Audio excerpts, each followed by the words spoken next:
پێغەمبەر صلی الله علیه و سلم ئەگە بچینەوە سەر ڕەچەڵەکەی دیارە ساگەر بە مناڵێکی عەسری کۆمپیوتەر و ئایپاد بڵێ زەحمە نەبێ باو باپیرێ لەوەچی هەر ئەو سێناوی لەبەر بێ کە لە مەکتەب پێویستی پێیە بێ بڵی باپیری پێنجەمتم پێ بڵێ بە تەکید نایزانێ بڵی باپیری سێم لە قەلەقێکی تیاکە لەبەرەوە پێغەمبەری خوا صلی الله علیه و سلم نەسەبەکەی عەبدوڵڵا کوڕی عەبدولمەطەلیب کوڕی هاشم کوڕی عەبدولمەناف کوڕی قوسەی کوڕی کیلاب کوڕی مڕە لوئەی غالب فهر نەضر مدریک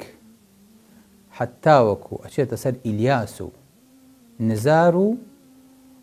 مەعد و عەدنان حتى أشيت سر عدنان هيج جمانيكيش لنا سبي عدنان ونية أبو إبراهيم سبحان الله هم علماء متفقين كعدنان أشيت سر إسماعيل أشيت سر إبراهيم تا أو حد أم شجرة بارز راو إن خلق كي سلام عليك يا خويا بتابتي واني كشان عزيبة سيد وشيخاتي خويانا وكن هميان نسبي خويانا بنو ساتشي سر بيغمبري خاصة سلام بشجريك الناس ما قال فصي جيم كين دعي شي درجة وين نازاني بەڵام تأكيدين لە نەسەبی پێغەمبەری خوا صلی الله علیه و سلم کە بەم سلسیلاتێ بەڕێ علەمایانیش متفقن لەسەر ئەمە پێغەمبەری خوا صلی الله علیه و سلم لە حەدیثێکی ترا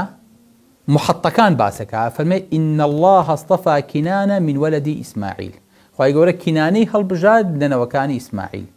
واصطفى قريشا من كنانة لەناو کینانەشا قڕیشی هەڵبژارد واصطفى من قريش بني هاشم لەناو ئەمێ سيم بولين كردنو فلتر كردنو شجرية چەند جوان باسێکا پێغەمبەری خوا صلی الله علیه و سلم فەرمێ لەناو قڕیشیشا چی هەڵبژارد بەنی هاشمی هەڵبژارد واصطفاني من بني هاشم لەناو بەنی هاشمیش منی هەڵبژارد صلی الله عليه وسلم کەواتە سیلسیلەی پێغەمبەری خوا صلی الله علیه و سلم زۆر بەڕوونی زۆر بە جوانی نەک لە باوکیەوە لە دایکیشەوە ئامینەی کچی وەهەبی کوڕی عەبدولمەنافی هەتا وەکو لە نەسەبەکەیە لەگەڵ پێغەمبەری خوا لە پشتەکانە یاکەگرنەوە ئەویش ئەچێتەوە سەر عەدنان سبحان الله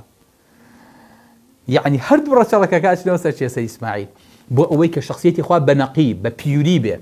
بباكي به هيش شيء كتري تيكلنا به هردو كام مشيت وسر شيء مشيت وسر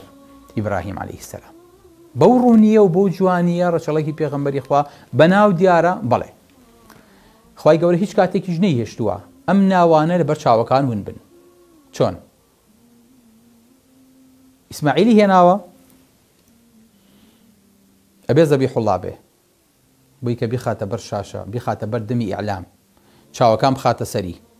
لباوكي بو مشهورية تكابي بسوتين دي كوركا شيبه شي به كوركا شيبه سرب بره دواي أوا انجا چيه انجا قصي أبي دارنا دو درسكا انجا هاشم كشي كردوا كناني بو حاجة كان هاريو بو لهشيم وهاتوا لورد كردنا ناوي هاشم بو دوایەوە عەبدولمەطەلیب خاوەنی زەمزەم بووە دوایەوە عەبدوڵڵای باوکی پێغەمبەری خوا صلی الله علیه و سلم دیسانە بێ سەر بڕێتەوە یعنی سەیرە لەناو دە کوڕی عەبدولمەطەلیبە دیسانەوە ئەنزار و کامێرە و ئیعلامە چێتە سەر عەبدوڵڵا بۆ بۆی کە سیرەکە ون نەوێ بۆی کە دایما ڕەچەڵەکی پێغەمبەری خوا صلی الله علیه و سلم لەژێر باسی خواسا بێ ون نەبن بە هیچ شێوەیە ژا خێرە عەبدوڵڵا بێ سەر ببڕێ سەریش نابڕێ هەتا وەکو ئەو حەددە سیرەی پێغەمبەری خوا صلی الله علیه و سلم دیارە وبمان باز كراوة وأنظار كان لسر شون نك لسر أمر شلكا لسر شوني بيغمبري خوار صلى الله عليه وسلم كما كبو لوي وهاتوا